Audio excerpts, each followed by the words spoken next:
think one of the most ludicrous things I've seen in the last few weeks, I don't know if you saw it, but it seems that if you have an NHS test, at least at launch, you couldn't log it into the NHS COVID app. So they created an app whose sole purpose is to input test data results, and it wasn't working. It's I can't think of any parallels. It's just insane. Do you think that the government was right to prioritise opening pubs after the first lockdown, or not? I'd be more convinced, and I'm sure other people would too, if they explained their rationale. I mean, they've been pressed about whether they did any kind of modelling, what the evidence base was for that time in particular. They claim that they've a lot of, but they think contributed to the rise in cases is people being out late and drinking, and when they're drinking, they might forget to distance. Yes. You see, I'm on the fence about it. I kind of think technically, yes, I think that the hospitality sector is one of the most at risk, it seems, as a result of COVID lockdowns, and that the government should do what they can to mitigate that problem. And we have a very large hospitality sector in this country. My main issue is the sort of double standards. I remember it took a lot of campaigning in order for the government to give money to the arts and theatres and so on to keep them afloat.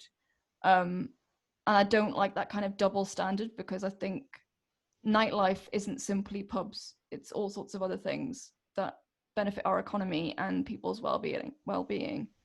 It's quite possible that, you know, the government does seem to lean more towards protecting the economy, often over public health sometimes, but it also has politics as a consideration. I think it imagines pubs are higher up most people's agendas than going to the theatre. Yeah. I wouldn't want to speculate about that, but a case could be made. Yes. And I suspect there's also probably quite a class divide, because I think going to the theatre is probably quite a middle class sort of vocation. Not necessarily rightly, but whereas I think pubs kind of cut across the... What you meant with drinking for a second? No. Yes, indeed.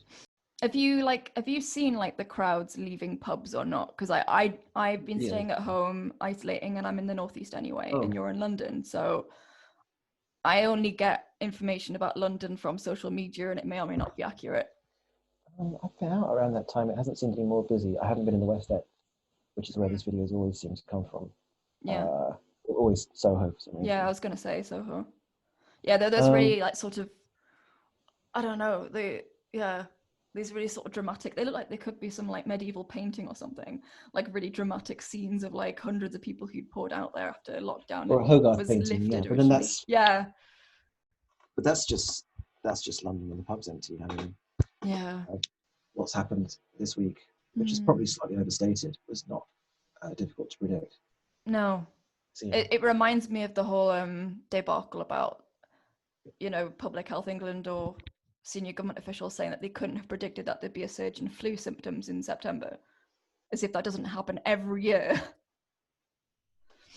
Yes, the wonderful hand-picked head of Test and Trace, Dido Harding, said, not very long ago that no one could have expected this. Yeah. By which presumably she meant herself. Yeah, I think she's possibly the only person in the UK who couldn't have predicted this. Well, the Prime Minister doesn't seem to have done it either, or the Health Secretary. So, again, you sort of rejoice at having such people in charge of our health and survival. Yeah. Do you think part of the problem is lack of STEM graduates in Parliament? Because I look at the degrees of a lot of the people who are on both front benches, and they tend to be really humanities focused. It's a lot of PPEists, a lot of classicists. And that's not to say that they're not useful degrees in one way or another.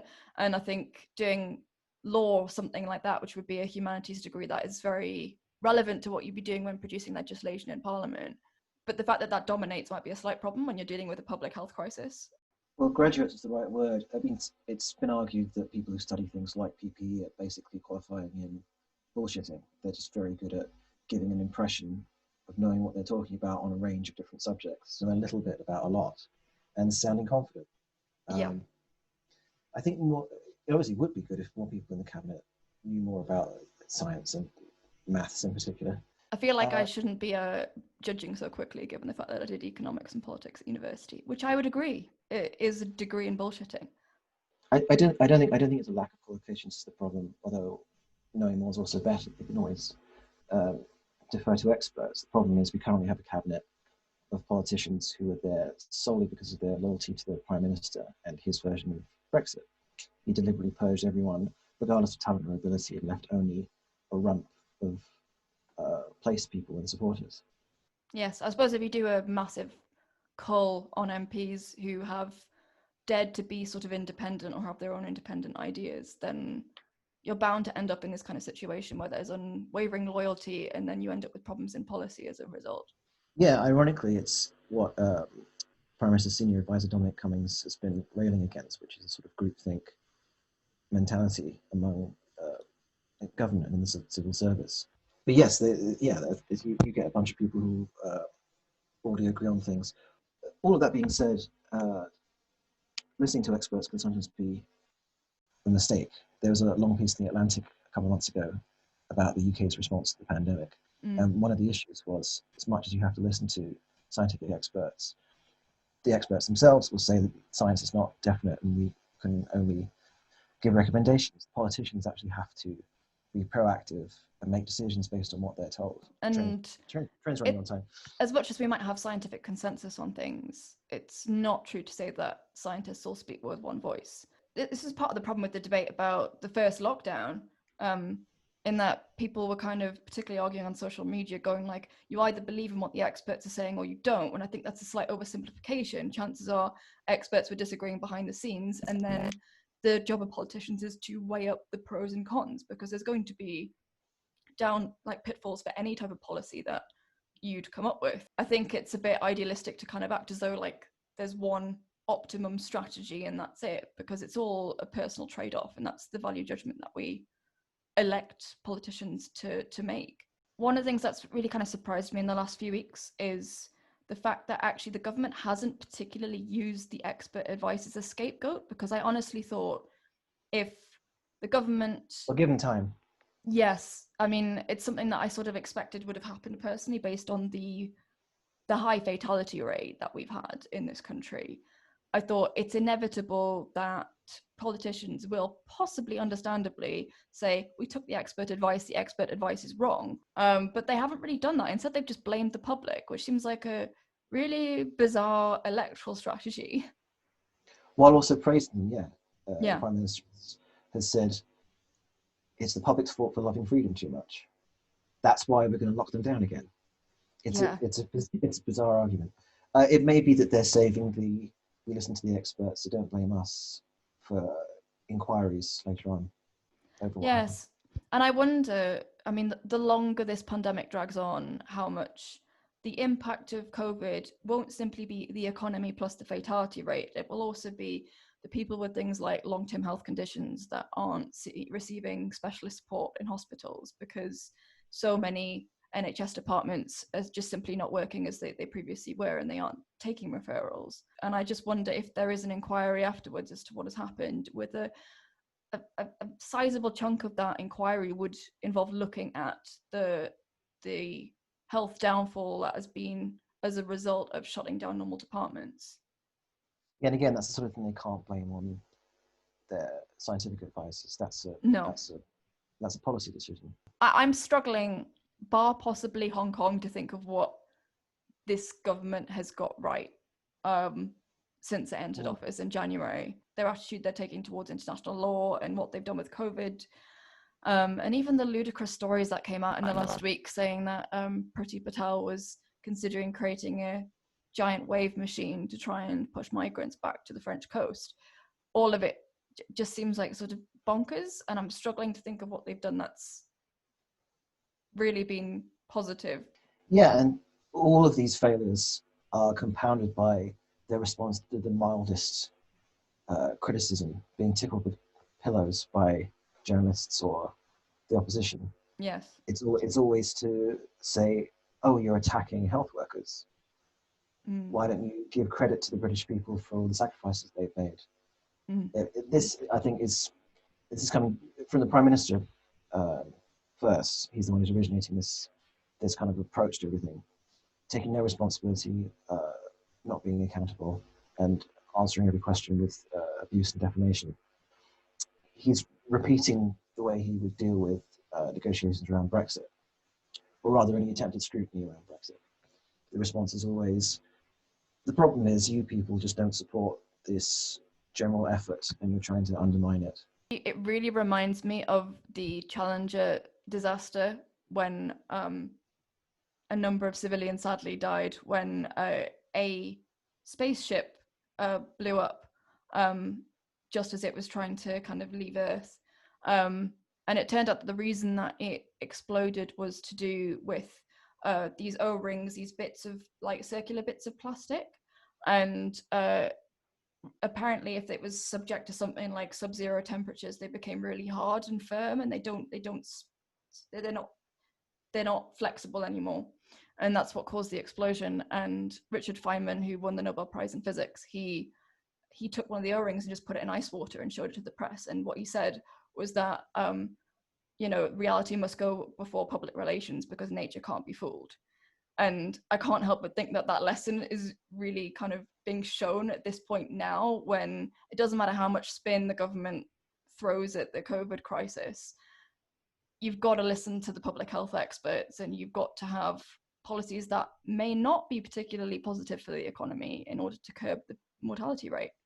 Yeah, and you've seen that even more starkly in the US, where the government has done everything from advise people to inject themselves with bleach, say that there's no virus, make fun of people who are wearing masks and so on. It hasn't saved people in the government from contracting the virus, as you say. No. Nature doesn't care about politics. And just to finish up on what we were saying before, Brexit is doubtlessly a national plague, but it's not organic. It's not something that can't be treated. But it's very different in kind to the coronavirus, and so the idea of treating it merely as a sort of a political problem that can be fixed with some deft rhetoric is foolish. I think that they've fallen back on a Dominic Cummings strategy of having a 3-word slogan, so it'll be like, save the NHS or anything like that. And yeah, you can't really do that for a pandemic. I think people would much prefer to be able to see on social media a list of bullet points as to what we are or not allowed to do at any given time, instead of giving us a tagline.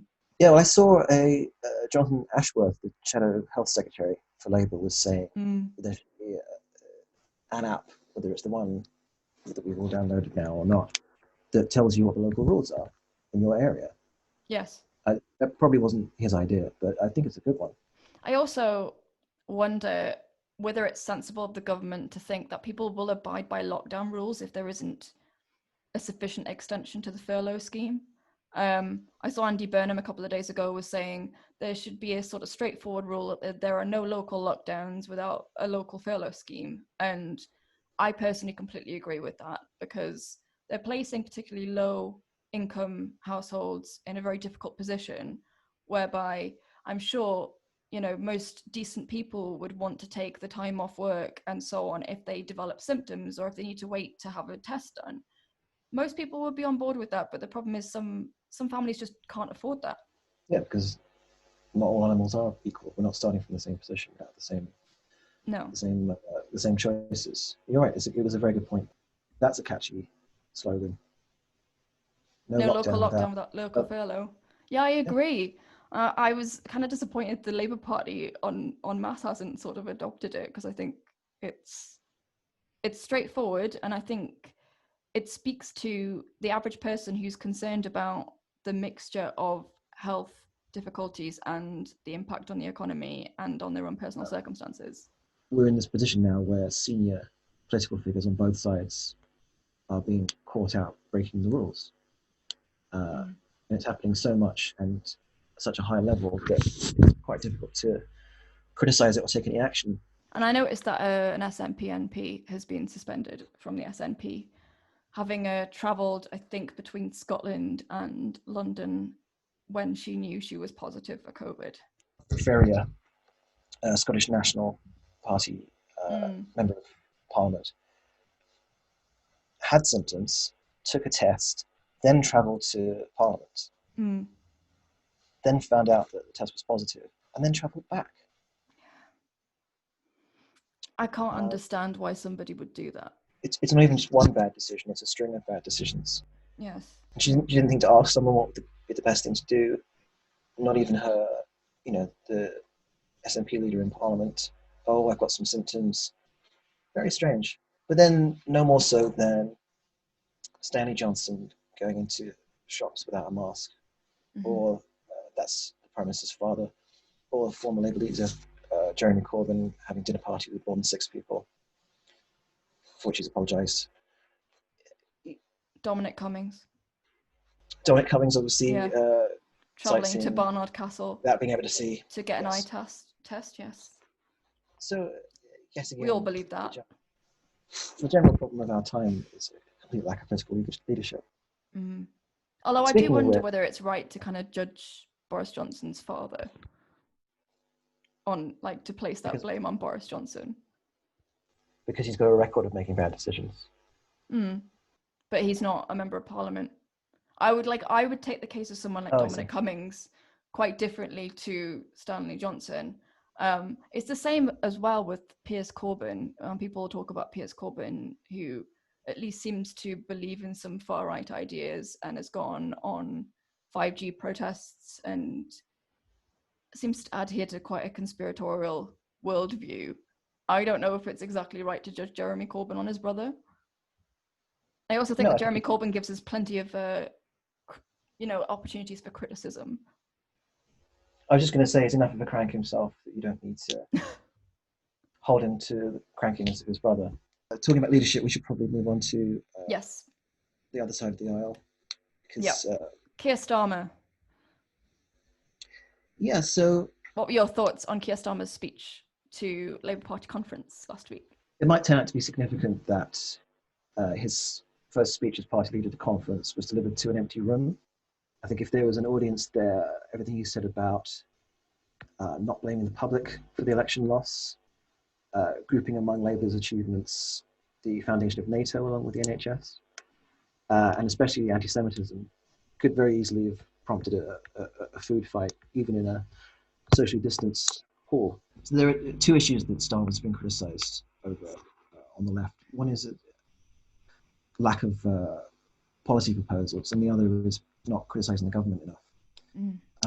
I think this is true, but if you think about it, they're both, I think in his mind, attempts to correct problems with Corbynism in the eyes of the public. Yes, I personally get the impression that his almost acceptance of the fact that the government is in a completely unprecedented, difficult situation with the pandemic will likely play quite well, because I think the average British citizen, regardless of how they voted in the last general election, can accept that no government has really expected that there's going to be a major pandemic that's going to lead, huge swathes of the economy to be shut down for months at a time. And I get a sense that his tone of Keir Starmer's tone of late has been sort of conciliatory, but not letting the government off the hook. And I wonder whether that's really quite a good balance in a way. I think that's true, but it'll only work for so long. Eventually, you will have to come up with your own proposals, and you do have to start criticising the government more stringently. I think it's an irony, given how he's being criticised by the left, that it's actually the Corbyn administration that discredited the idea of criticising the government very harshly and making large policy proposals, especially when you think it's a good time for big ideas and shaking up the system and suggesting different ways of doing things, from everything from jobs to healthcare, social care, and so on.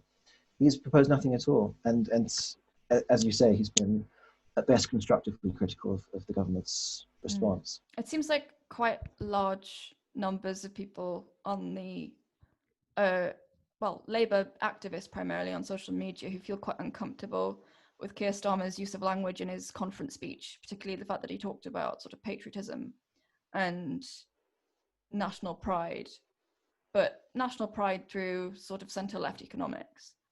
This is a language that, I personally don't take an issue with, but a large chunk of the left will, because they associate patriotism with nationalism.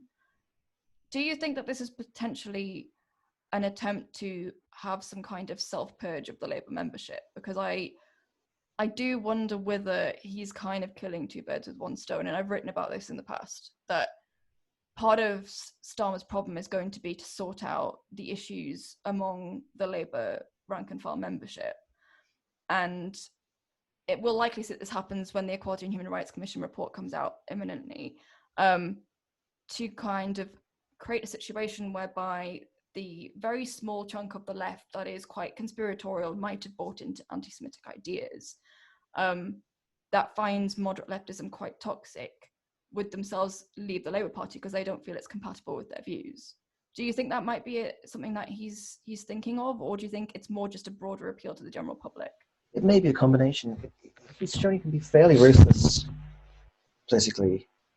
When he selected his cabinet, there were very few people in there who were Corbyn supporters, and one of the most prominent, Rebecca Long-Bailey, has since been sacked. We also saw 3 MPs in the Socialist campaign group who were fired from the front bench because they failed to abstain on the second reading of the Overseas Operations Bill, which I thought was quite interesting. I just think it's quite interesting seeing how it's playing out, and I understand why particularly those in the left of the Labour membership are quite upset about this, because Keir Starmer did set this tone when he took over as leader of the Labour Party, that he wanted to bring all factions of the Labour Party together. And the way that things have worked out now is that there isn't really much left representation in Starmer's front bench. That may or may not be a good thing, but it's understandable why I think some people to the left of the Labour membership are quite upset about this. Well, it's a balance, isn't there, between being a broad church and allowing open insubordination, I think. Yes. That would be the case with that vote, but also with the Long-Bailey situation, the article she shared was also a hugely sectarian completely argument, implicitly criticising the party under his leadership. Yeah, but all of this is to do with ministers, though. I wonder whether he'd be quite as Machiavellian as to make decisions in order to repel party members and supporters who long for the days when the party was seen as anti-Semitic and toxic in other ways. I mean, one of the things that I found a bit frustrating about a lot of the discourse around what's happened to the Labour Party in the last 5 years is that there seems to be a sort of a common myth that the policies under Corbyn were particularly left-wing within the manifesto, and I personally would dispute that. My question is, I guess, similar to yours, in that I don't know what kind of policy agenda Keir Starmer is going to pursue, and I'd be quite interested to see where he sort of resides on that political spectrum when policies start to come out closer to the next election. Because I mean, I probably speak for a fair few kind of former Labour activists who are probably technically Blairite or centre-left, that I don't personally take issue with having policies that are slightly further to the left of me. My issue with Corbynism was always the conspiratorial nature of the ideology, the toxicity within activism, and quite rife bullying that I could witness, and the proliferation of anti-Semitism among Labour members. Those were my 3 key issues. They weren't actually having a left-wing leader of the Labour Party. And I suspect I'm not alone in that. And I just wonder what kind of policy Keir Starmer is going to do, because I think the speeches that he's given so far indicate that he's moving more towards the centre in terms of rhetoric, but the question is whether he matches that with policy. Yeah, and we won't know that until he comes up with some policies. In terms of Corbyn and policy, I think it may turn out to be a historic mistake that a decent chunk of the left in this country decided to associate, or rather identify, the cause of Jeremy Corbyn with the cause of left-wing policies. You could have left-wing policies without Corbyn, you could have Corbyn without left-wing policies. And what it means is it's discredited left-wing politics because it's identified it with a certain kind of conspiratorial, very rigid ideological style of politics. It's arguable that promising everything to everyone is not especially left-wing. No. I have some magic beans for you. You might be interested in. Uh, seems to be like a sort of a way to trick people. Yes. It's more sort of a religious appeal, which I wouldn't consider. It's quite populist, I think. And I also do see similarities in the rhetoric between Corbynism and some of the more sort of hardcore Brexiteer type elements of British politics, in that they sort of carve up society as between like elites and everybody else, and claim that their political leader represents the everybody else and isn't a part of the elite. And yeah, I see that's happened in both movements, and both, it's understandable how that's appealing, but it's also a slight lie, I would say. I mean, if you look at Jeremy Corbyn's background, you know, he went to a prep school, he grew up on a large manor estate. Boris Johnson went to Eton. These aren't really your average everyday people. They're just claiming they are. The dishonesty is in the model rather than in the individual politicians. Yes, yeah. Not the case that any society is divided between the elites and the people. Yes. So if you start off with a false premise like that, your politics are not going to make much sense. No. But that's exactly why they do it, because you can include and exclude anyone based on these arbitrary groupings. Yes. And that's why populism is so dangerous. And claim to speak on behalf of one in favour of the other. And you're right, it tends to be people who are sort of disgruntled members of what could be described as an elite. They're also very rarely anti-elite. Yes. They're better described as a counter-elite, because what they want to do is replace one elite with another. They're not actually egalitarian in the sense of saying we need to level the whole society. They're certainly not trying to abolish any kind of elite as a sort of radical revolutionary movement might seek to do. It's much rather keep everything the way it is. We want us in charge and them out. And if you disagree with that, it's just because you hate poor people or you don't love your country. I actually think this year may turn out to be the one. This may turn out to be the year when populism is seen through. I mean, I actually wonder whether these arguments about the elites and the people when so many are dying from a deadly virus.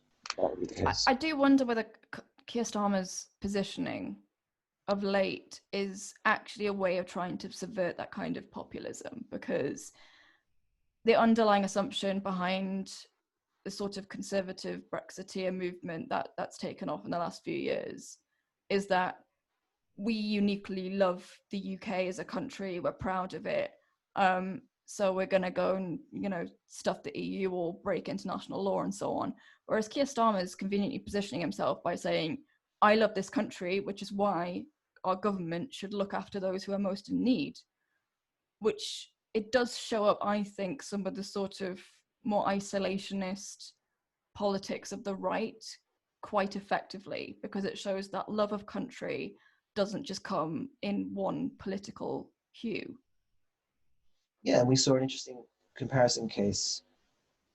Boris Johnson saying the reason why we need to all be locked up is because we love freedom so much, and that over the last 300 years, Britain has been in the forefront of everything on democracy and free speech. Starmer does seem to be attempting to show that there are other ways of saying you love your country that don't involve that kind of chauvinism.